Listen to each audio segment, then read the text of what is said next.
네, 안녕하세요. 이스라엘 역사 김종호 교수입니다. 오늘은 그 9번째 시간으로 솔로몬 이후의 시대에 대해서 살펴보는 시간을 갖도록 하겠습니다. 사울 왕, 그리고 다윗 왕, 그 다음에 이제 솔로몬 왕을 거쳐서 솔로몬이 죽고 난 다음에 이 나라가 양쪽으로 나뉘게 되죠. 그래서 북왕국 이스라엘과 남왕국 유다로 나뉘게 됩니다. 이게 한 BC 한 930년 또는 학자에 따라서 920년 정도 이렇게 이야기를 하는데요. 오늘은 저희들이 이제 북왕국 이스라엘에 대해서 먼저 살펴보는 시간을 갖도록 하겠습니다. 솔로몬이 그렇게 선한 왕으로 사실은 성경에서 이야기를 하고 있지 않습니다. 마지막 열왕기상 11장 끝에 솔로몬이 여호와를 떠났다 이렇게 이야기를 하고, 그때 하나님께서 나타나셔서 네가 나를 떠나서 너가 이제 심판으로 하나님께서는 나라를 두 쪽으로 나누게 하실 것이다 이렇게 말씀을 하십니다. 그런데 너 아버지였던 다윗이 내 명령과 율법을 잘 지키고 순종했기 때문에 솔로몬 너가 살아있을 때는 나라가 반으로 갈라지지 않지만 네가 죽고 난 다음에 나라가 반으로 갈라질 것이다, 이런 말씀이 열왕기상 11장에 나옵니다. 그거는 이제 하나님의 말씀이고요. 어떤 정치적, 사회적 상황을 보면 오랫동안 지속된 이 솔로몬의 그 강제 노역 이런 것으로 인해서 백성들의 삶은 굉장히 피폐했고 굉장히 힘든 상황이었어요. 그래서 이제 노동을 좀 감해달라고 요구를 했는데 그 솔로몬이 이를 거절했고요. 그 아들이었던 르호보암도 이제 거절을 하게 됩니다. 그래서 그 유다 지파와 여기서 이제 베냐민 지파가 같이 유다 지파에 붙었다 이런 얘기가 있습니다. 그렇게 따지면은 나머지 10개의 지파가 그 당시의 지도자였던 여로보암을 따라서 그 12지파에서 그 솔로몬의 왕국에서 나와서 북왕국 이스라엘을 이렇게 세우게 돼요. 그래서 이제 나라가 갈라지게 됐습니다. 근데 이것을 그 성경 앞부분에서는 여러 가지 이렇게 장치를 둬서 미리 이야기를 숨겨놨습니다. 그 사사기 제일 마지막에 나오는 레위인 첩사건, 이것을 통해서는 그 600명만 남은 베냐민 지파에 대한 어떤 부정적인 이야기를 하고 있습니다. 그런데 첫 번째 왕이었던 사울이 바로 이 베냐민 지파 출신이거든요. 이런 얘기들, 또 사사기 시대 때 유다 지파와 다른 이스라엘 지파와의 갈등, 특히 요 에브라임 지파라고 얘기하고 있는 그 지파와의 갈등도 보이고요. 그리고 이 벌써 그 압살롬이 다윗을 반역했을 때 그 압살롬이 이스라엘 사람들의 마음을 샀다, 이런 구절이 나옵니다. 유다 지파가 아니라, 그렇다면은 유다 지파를 제외한 나머지 12지파 이스라엘 지파들 간의 어떤 분열 양상은 그 옛날부터 있었다고 보여져요.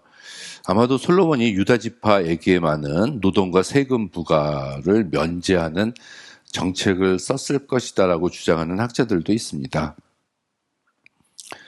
그래서 이제 남북에 갈라졌고, 이제 이때 그 왕들을 설명하는 어떤 이제 공식이 나와요.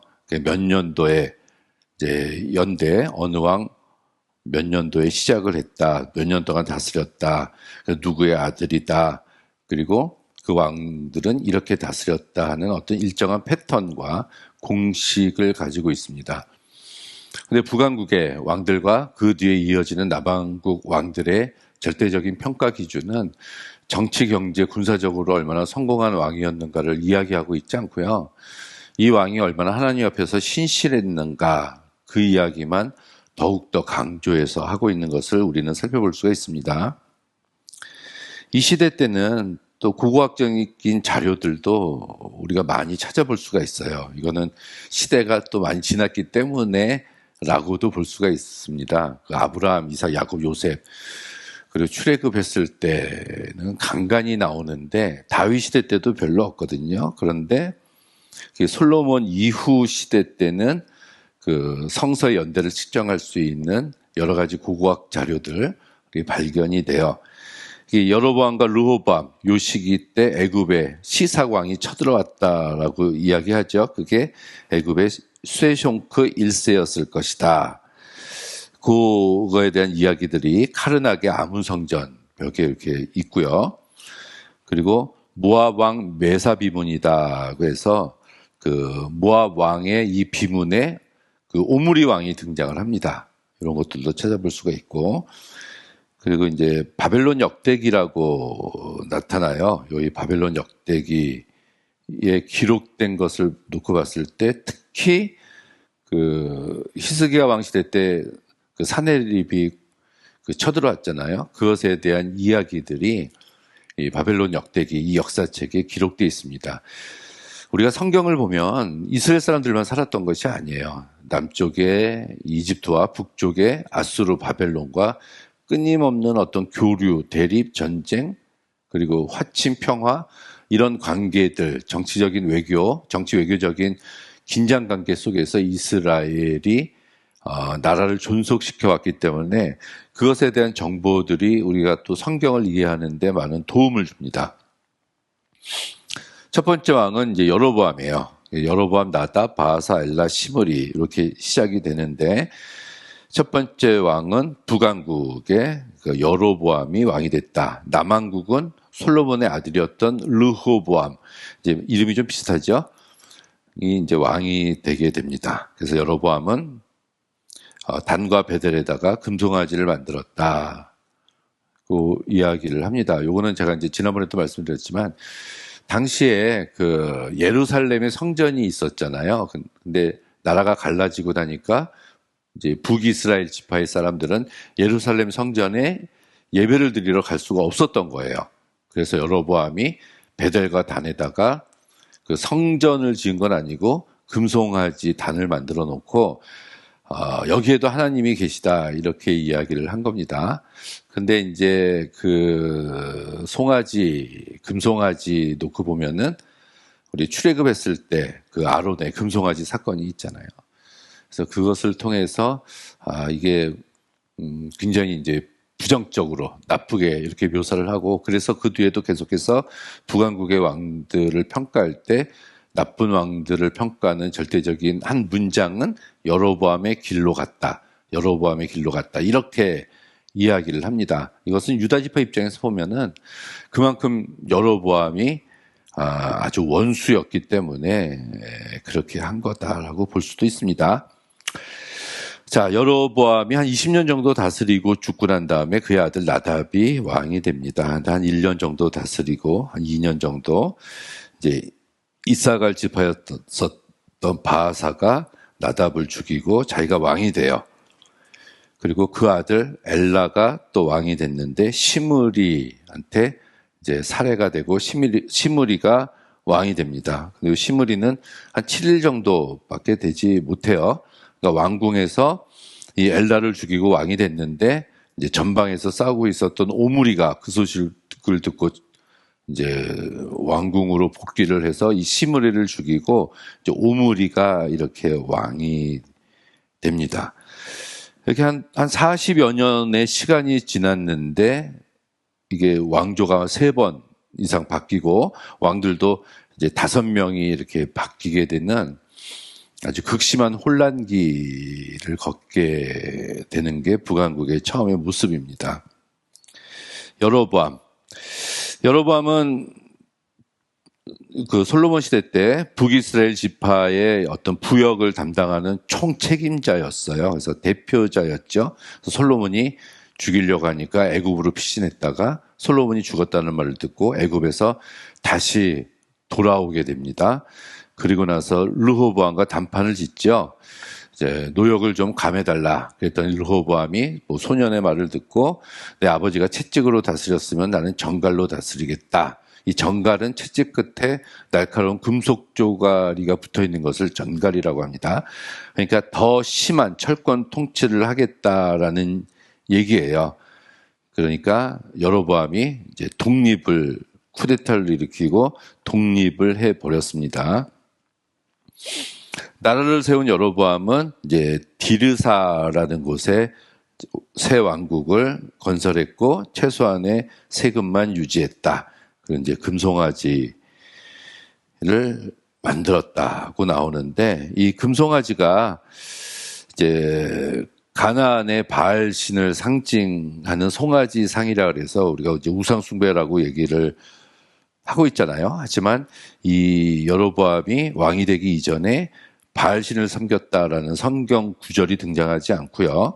또 하나님의 선지자였던 아히야가 여로보암을 기름 부읍니다. 그러니까 처음부터 이 여로보암에 대해서 부정적인 묘사를 성경이 하고 있지 않다고 봐요. 그래서 제가 이제 이런 그림을 그렸는데요. 보통 송아지들은 네 발을 땅에다 딛고 있지 않습니까? 근데 이 송아지는 앞발을 이렇게 들고 있어요.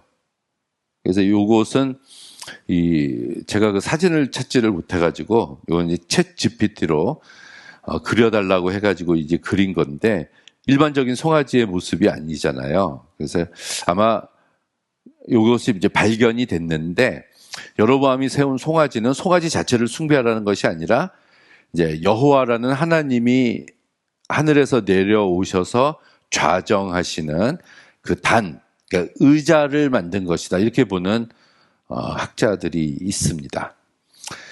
우리가 성경적으로 봐도 하나님이 예루살렘 성전 안에만 계시는 분은 아니잖아요. 어디에나 계시는 분이 하나님이시거든요. 여로보암은 그 얘기를 하고 있는 겁니다. 하나님을 만나러 굳이 예루살렘에 내려갈 필요가 없다. 이곳에서도 하나님을 만날 수 있다. 그래서 하나님이 여기에 좌정하고 계신다라고 만든 것이 이 금송아지다, 이렇게 보기도 합니다. 왜냐하면은 그 예루살렘에 있는 그 성전 뜰의 높바다를 12마리의 소가 이렇게 받치고 있거든요. 성서에 보면. 그러니까 그때도 이제 송아지상이 쓰였다라는 얘기예요. 그래서 실제로는 여로보암이 하나님을 섬기기 위해서 베델과 단에다가 송아지 상을 세운 것이다, 이렇게 주장을 하기도 합니다. 근데 한 가지 이제 흥미로운 사실은 이 여로보암의 아들의 이름이 나답인데요. 아론의 아들의 이름도 나답이에요. 나답과 아비후였잖아요. 근데 똑같이 이 금송아지 사건이 연루돼 있고, 이제 유다 지파 쪽에서 성서를 보려면 여로보암이 금송아지 만든 것은 나쁘다라는 것을 이야기하기 위해서 그 출애굽기 32장에 나오는 그 금송아지 사건이 후대에 첨가된 것이다라고 주장하는 그런 학자들도 있습니다. 그 아들의 이름도 똑같은 것을 근거로 해서 그렇게 삼아요. 그 뒤를 이어서 이제 바하사 그리고 엘라, 이사갈 지파에서 이렇게 다스리는데 성서에서는 별로 얘기하고 있지 않습니다. 그 뒤에 시므리가 이제 왕이 됐습니다. 그때 7일 만에 오므리가 또 전방에서 이제 쳐들어오니까 궁에 불을 지피고 자살을 한, 가장 짧은 기간 동안에 통치한 왕이 시므리다, 이렇게 이야기를 합니다. 그 뒤에 오므리가 등장하는데, 오므리, 아합, 아하시아, 여호람이라고 얘기하죠. 이 오므리 왕조는 구약 그 북왕국 이스라엘에게 있어서 가장 전성기를 구가했었던 시기 중에 하나다. 그 뒤에 여로보암 2세 시대가 있는데, 그때를 제외하고는 좀 강력한 국가를 형성하고 있었던 시기예요. 이때 이제 남유다도 있었잖아요. 그리고 북왕국이 있었는데 처음에는 갈라지고 나서 치고받고 싸웁니다. 근데 벌써 한 25년 정도 지나고 오므리 왕조가 들어섰을 때 남왕국 유다는 이 북왕국 이스라엘과 더 이상 전쟁을 하지 못해요. 그건 국력이 약해졌기 때문에 그렇습니다. 이 10개가 모인 거하고 요 유다와 뭐 베냐민 지파 2개가 모인 지파하고는 벌써 이게 이제 상대가 되지 않잖아요. 그만큼 강력한 국가를 형성했다는 거고, 아합은 이제 이세벨과 결혼한 아합이지요. 근데 이제 이세벨이 그 두로에서 바알신을 가지고 왔잖아요. 그래서 이제 오므리라는 사람 자체도 이스라엘 사람들이 아니었을 것이다라고 주장을 하기도 해요. 왜냐하면은 이 왕을 소개할 때 어느 지파 누구의 아들이라는 말이 항상 나오는데 오므리는 그것이 나오지 않습니다. 그래서 이방인의 용병이 아니었을까? 그러니까 자기 아들 아합도 이 두로 여자와 결혼을 시키지 않았을까 이렇게 생각을 합니다. 그 뒤에 이제 짧게 아하시아, 이제 아합의 첫째 아들, 둘째 아들 아하시아와 여호람이 두 아들인데 첫째 아들 아하시아가 한 1년 만에 죽게 돼서 그 다음에 그 여호람이 둘째 아들이 왕위를 받아들여서 그가 이제 왕이 됩니다. 오므리가 했었던 가장 그 치적 가운데 하나는 수도를 옮겼어요. 이게 사마리아로 수도를 옮겼습니다. 그래서 우리가 신약 성서에서도 계속 얘기하고 있는 이제 사마리아인 여기에 이 기원은 오므리가 수도를 사마리아로 옮겼기 때문이다라는 얘기고요. 이제 그래서 또 오므리가 왕이 될 때 이 디분이라는 사람이 성서에 잠깐 등장을 해요. 그래서 이제 3년 동안 이제 서로 왕이다 그러고 싸웠는데 디분이를 북왕국의 왕들 중에 하나로 포함시킬 수도 있고 시키지 않을 수도 있습니다. 그걸로 인해서 왕이 19명이냐 20명이냐 이렇게 갈라지기도 해요. 그 모압 왕 메사 비문에 보면은 이스라엘의 왕 오므리가 모압을 정복했다 이런 기록이 나옵니다. 그러니까 굉장히 이제 오므리가 강력한 왕이었죠. 모압을 정복했다는 기록이 나오니까 이 프랑스 선교사 이제 콜라인이라는 사람이 1858년에 디본이라는 곳에서 요거를 발견했는데 아주 중요한 고고학적인 증거가 됩니다. 아합은 이스라엘과 이제 결혼했죠. 바알 숭배. 이때 등장한 사람이 이제 엘리야잖아요. 엘리야. 그래서 이제 전차가 있었고 아주 강력한 국방력을 가지고 있었던 왕이 아합 왕이었다. 그 보고요. 자기 아들이었던 이 아하시아를 자기의 딸, 이 아합이 자기의 딸 아달랴를 그 당시에 남유다의 왕은 여호사밧이었어요. 그래서 여호사밧의 여호람과 이제 결혼을 시킵니다. 그래서 뭐 화친 정책을 맺은 거죠. 근데 이제 이름이 사위가 되는 여호람하고 여기 네 번째 왕인 여호람이라 자기의 둘째 아들, 아합의 둘째 아들 여호람과 이름이 같습니다. 그래서 이제 동일 인물이 아닐까 뭐 그런 것들도 얘기를 해요. 그래서 상하궁 같은 건축 사업도 많이 했다는 거. 이때 등장한 선지자는 이제 엘리야였죠. 그만큼 아합이 하나님을 대적했을 때 하나님의 선지자였던 엘리야가 활동을 했고 열왕기 하 시작할 때 아합이 죽은 후에 이렇게 시작을 합니다. 엘리야는 우리가 갈멜산 또 등장을 하고요. 이 아합의 첫째 아들이었던 아하시아가 왕이 돼서 한 1년, 2년 정도 이제 다스리다가 왕국 이제 다락 난간에서 떨어져서 부상을 입고 나으려고 이제 바알 제붓 신탁에 의지를 했는데 이제 다른 이방 신에게 의지했다는 얘기죠. 하지만 엘리야의 예언대로 일어나지 못하고 죽었다. 일찍 이렇게 전사했고 그 뒤에 이제 여호람이 왕이 됩니다. 이 아하시아 때 이제 엘리야가 본격적으로 이야기를 하죠. 이스라엘에 하나님이 없어서 바알 제붓에게 왕인 당신이 이제 물으러 가느냐 이렇게 이야기를 합니다.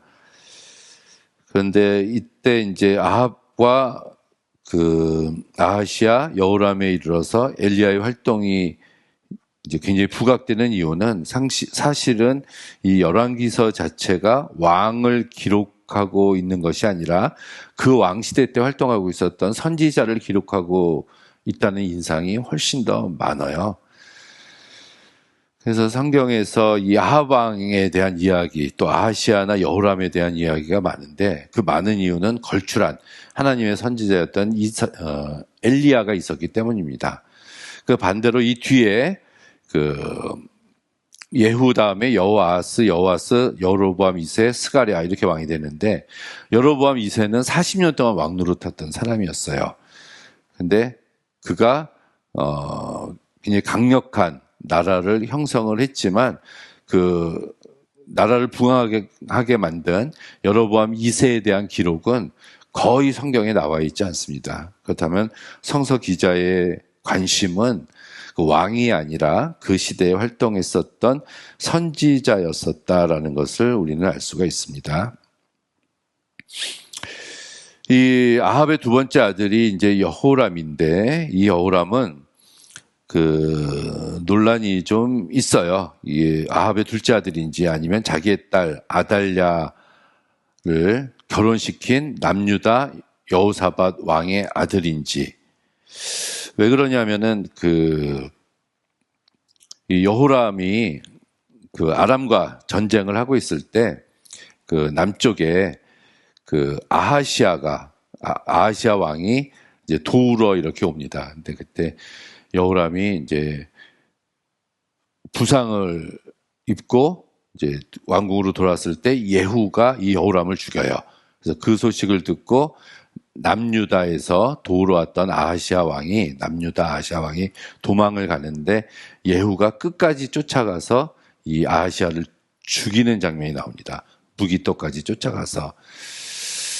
그것은 뭐냐면은, 아마도 아합은 아들이 아하시아 하나밖에 없었는데, 이제 아하시아가 2년 만에 죽으니까 자기 딸이었던 아달랴랑 결혼한 이 여호람을 데려다가 북이스라엘의 왕으로 삼아서 이 여호람이 남왕국 유다와 북왕국 이스라엘을 동시에 다스렸다는 이런 얘기예요. 그래서 이 남왕국의 아하시아가 실제로는 여호람의 아들이었기 때문에 예후가 끝까지 쫓아가서 죽였다라는 얘기거든요. 그렇게 보는 학자들이 많이 있어요. 네. 이때는 이제 선지자는 엘리사가 등장을 했고요. 이 여호람은 그 모압의 인신제물을 따라 있었던 왕으로도 이제 유명합니다. 그래서 처음에는 유다와 이스라엘이 싸우다가 오므리 왕조 때 북왕국 이스라엘의 이제 그 군사력이 워낙 막강해지니까 유다가 속국으로 들어갔을 것. 그래서 아합의 딸 아달랴와 그 유다 왕 여호사밧의 아들 여호람과 이제 결혼했다는 것. 이렇게 우리가 살펴볼 수가 있습니다. 이게 좀 우리가 이제 헷갈리는데 한번 정리를 하고 갈까요? 제가 한번 정리를 해보겠습니다. 요 북왕국은 여로보암이에요. 여로보암. 그 다음 나답. 그 다음에 바사. 그 다음에 엘라. 그 다음에 시므리. 그 다음에 오므리. 이렇게 되고요. 오므리 왕조가 시작할 때 이제 아합, 그리고 아하시아, 여호람 이렇게 됐잖아요. 여호람. 그다음에 예후, 여호아스, 여로보암 2세, 스가랴, 살룸이 쭉쭉 나가는데 그건 나중에 하고요. 요 북왕국은 처음에 왕이 르호보암이 됩니다. 르호보암이 여기서는 바사, 아니죠. 아비암이 되죠. 아비암 또는 아비야라고 돼요. 역대기하고 이름이 틀립니다. 그 다음에 아사. 그 다음에 여기서 이제 여호사밧이 이렇게 등장을 해요. 이렇게 지나서. 근데 여호사밧이 누가 있었냐면은 그 아들이 그 아하시아가 있고, 여호람이 있고, 죄송합니다. 여호사밧이 왕이었을 때 여호람이 있고, 그 다음에 아하시아가 있어요. 아하시아. 이제 그 뒤에 아달랴하고 이제 쭉쭉 나가는데, 여기서 보면은 이 오므리 왕조가 이제 이렇게 됩니다. 오므리 왕조가. 그리고 여호사밧은 이렇게 돼요. 여호사밧. 그래서 오므리의 아들이 아합이고 아합의 아들이 아하시아 여호람이라고 얘기를 하는데 이게 딸이 하나가 더 있었어요. 오므리가 아합 왕 아들과 아하시아 딸이 아달랴예요. 아달랴. 근데 이 아달랴하고 이제 여호사밧의 아들이었던 여호람하고 결혼을 시킨 겁니다. 결혼. 아달랴를 이쪽에다 쓸까요? 아달랴. 결혼을 시켜가지고 아들을 낳았는데 이게 아하시아라는 얘기입니다. 아하시아. 그래서 이제 오므리가 죽고 아합이 죽고 이제 아하시아가 금방 죽으니까 여기서 아마 요 여호람과 동일 인물이 아닐까 이렇게 본다는 겁니다. 그래서 아합이 아하시아밖에 없었는데 이제 죽고 났을 때 이제 자기 사위를 데려다가 이제 왕으로 삼아서 양쪽을 다 다스리게 했고요.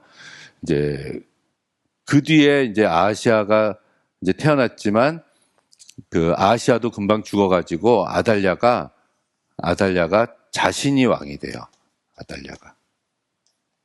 그래서 다윗의 그 왕족들을 다 죽이고 본인이 이제 왕이 되는 그런 일을 벌입니다. 그것은 이제 아달랴가 아합의 딸이었기 때문에 이제 가능한 일이었다 그렇게 보는 거죠. 예, 요거는 이제 나중에 한번 보도록 하고요.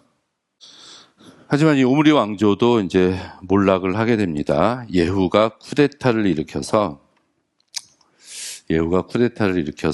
이제 그 여호람과 이제 아하시아가 예후에 의해서 살해가 되면서 오므리 왕조는 몰락을 하게 되고 그 뒤에 왕이 된 사람이 이제 예후예요.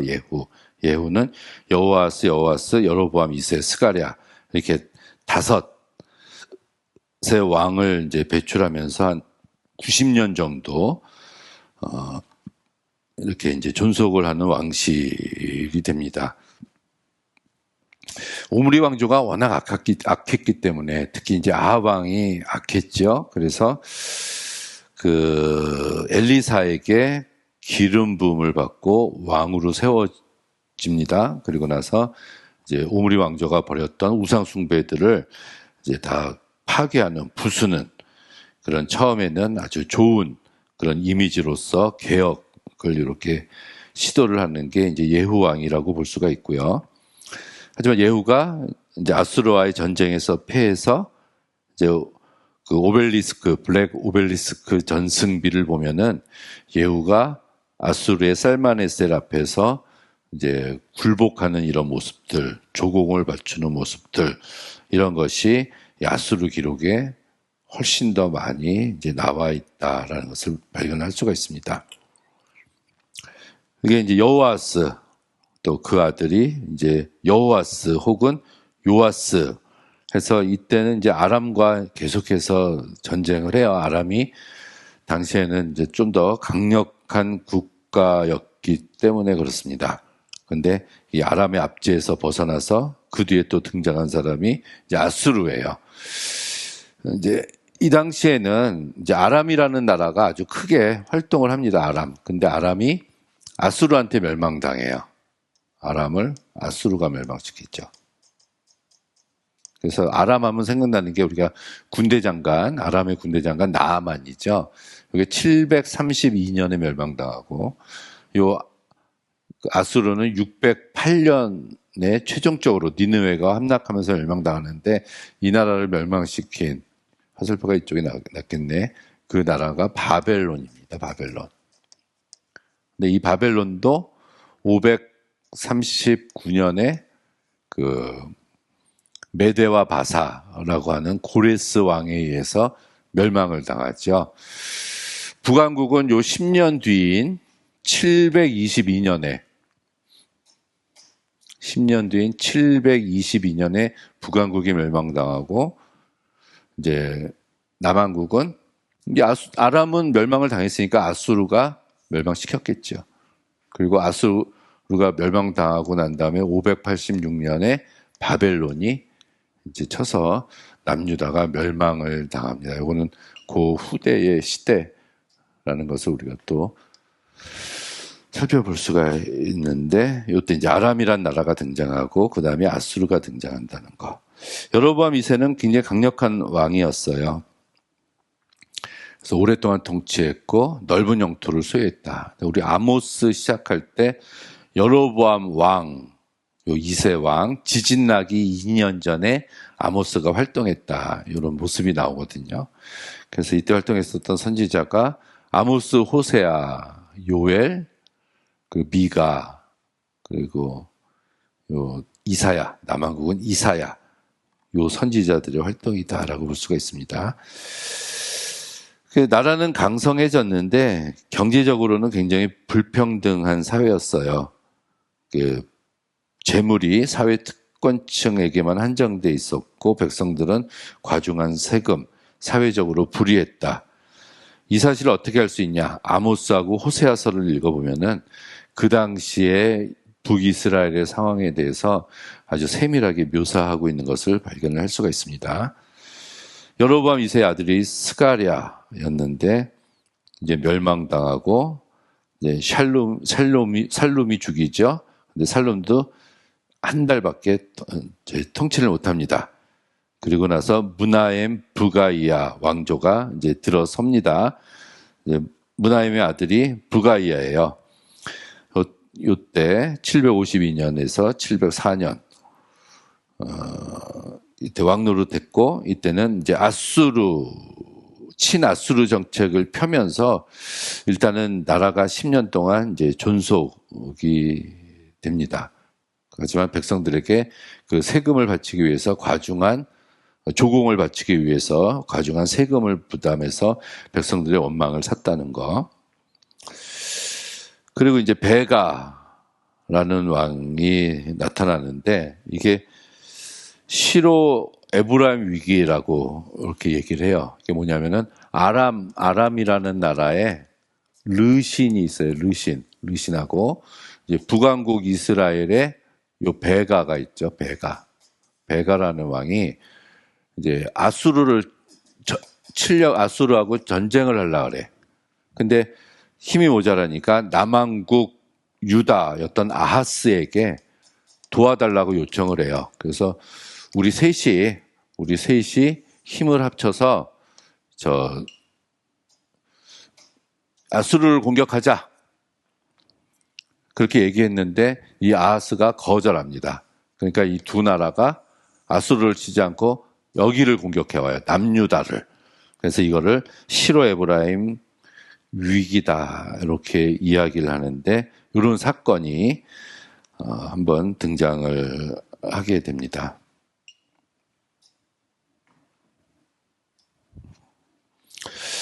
자, 마지막 722년에 멸망당했을 때 약 30년 동안 살룸, 무나엠, 부가이야, 베가, 호세아 이렇게 5명의 왕들, 그리고 3번의 쿠데타가 일어나면서 나라가 멸망하죠. 요 살룸 위에, 스가랴 위에 그 여로보암 2세는 40년을 혼자서 다스렸는데 나머지 6명의 왕들이 30년밖에 다스리지 못해요. 그것을 놓고 보면은 나라가 망할 때 일어나는 그런 모습들을 다 갖추고 있다라고 볼 수가 있겠죠. 자, 요 시로 에브라임 위기, 제가 말씀드린 대로 이제 이스라엘과 이렇게 베가와 르손이 함께 아하스에게 동맹하자 했지만은 안 한다. 그러니까 유다를 공격했다. 그래서 아수르가 개입해서 결국은 뭐 그 위기를 벗어났다. 이렇게 얘기를 합니다. 마지막 왕이 호세아예요. 호세아가 아수르한테 반역을 꾀합니다. 그러니까 이제 반아수르 정책을 펴니까 아수르가 쳐들어와서 사마리아가 함락되고 이스라엘이 멸망됐는데, 그때 시기를 722년 열왕기하 17장을 보시면은 북이스라엘의 멸망에 대해서 이야기하고 있습니다. 이 호세아는 아수르의 지원으로 왕이 됐지만은 반아수르 정책을 펴요. 그래서 아수르라는 나라의 포로로 잡혀가게 되고 사마리아가 함락되고 뭐 그 뒤에 반란이 계속해서 일어났지만 성공을 거두지는 못합니다. 그래서 아수르의 속국이 됐고 이 아수르는 북이스라엘에다가 다른 민족들을 다 이주를 시켜요. 그리고 이제 그곳에 살고 있었던 그 북왕국 이스라엘의 백성들을 포로로 잡아가고 남아 있었던 그 얼마 되지 않는 사람들을 다른 족속이 들어와서 같이 이제 혼합돼 가지고 거기서 탄생한 게 사마리아인입니다. 그래서 인종 말살 정책을 아수르가 폈다라고 볼 수가 있죠. 민족 간의 이주 정책을 통해서 이제 종교를 다원화를 꾀했고 문화적으로 혼합을 상태를 만들었다. 그래서 이제 살아남은 나중에 유다 지파가 이 사마리아인들, 사마리아 족속들을 멸시를 했다는 얘기인데 그 원인이, 그 기원이 바로 722년에 북이스라엘이 멸망하게 된 사건에서 시작하고 있다라고 볼 수가 있습니다. 약 2세기 정도 존재를 했고요. 9왕조에 19명의 왕, 디브니를 합치면 20명이었고요. 그 중에서 8명의 왕이 암살당하거나 사살됐다는 거. 북방의 주변국으로부터 끊임없는 침략을 받았다. 오히려 남유다는 북왕국 이스라엘이 이제 막아주고 있었고 남쪽은 애굽한테만 잘 보이면 평화를 유지할 수가 있었어요. 그래서 유다 지파는 다른 지파에게 왕위가 넘어가지 않습니다. 아달랴에게 잠깐 넘어간 거 빼고요. 그에 비해서 북왕국은 훨씬 더 옛날 우리나라로 치면은 고구려예요, 고구려. 그래서 계속 싸우다가 결국은 하나님을 잘 섬기지 않아서 나라가 멸망당했다 이렇게 볼 수가 있습니다. 강대국 사이에서 외교적인 균형을 유지하지 못했고요. 사회적으로 공의가 사라졌고 경제적 불평등이 심화됐고 하나님의 말씀을 무시했고 예언자들의 경고를 듣지 않았습니다. 이방 종교를 섬겼고 그래서 이스라엘의 정체성이 상실됐다라고까지도 볼 수가 있습니다. 한번 정리를 해볼까요? 북왕국 솔로몬이 죽고 난 다음에 이제 북왕국 이스라엘이 등장을 하게 됩니다. 북왕국 이스라엘이라는 나라가 등장을 했을 때 이제 왕들을 보면 처음에는 여로보암이에요. 여로보암 나답 왕이 되고 쿠데타가 일어났네요. 그다음에 바사 엘라가 나타나고 그다음에 시므리 이제 7일 동안밖에 못했죠. 오므리 아들이 아합, 그다음에 아하시아, 그다음에 여호람 사위인지 아들인지 모르겠지만, 그다음에 이제 예후가 등장을 해가지고 예후의 뒤를 이어서 왕이 여호아하스, 요아스라고도 얘기합니다. 그 다음에 여로보암 2세예요, 2세. 여로보암이 있으니까. 그 다음에 이제 스가랴. 이때도 뭐 절정기라고 볼 수 있죠. 그 다음에 살룸 있고, 그다음에 또 쿠데타가 일어났고, 무나헴, 부가히야, 그다음에 베가, 그다음에 호세아. 이런 식으로 돼가지고 북왕국이 722년에 아수르한테 나라가 멸망을 당합니다. 그래서 그때 멸망당했을 때의 남유다는 이제 아하스 또는 히스기야 시대다 이렇게 얘기를 해요. 아하스의 아들이 히스기야거든요. 그래서 이제 백성들이 남쪽으로 또 이제 많이 내려왔다.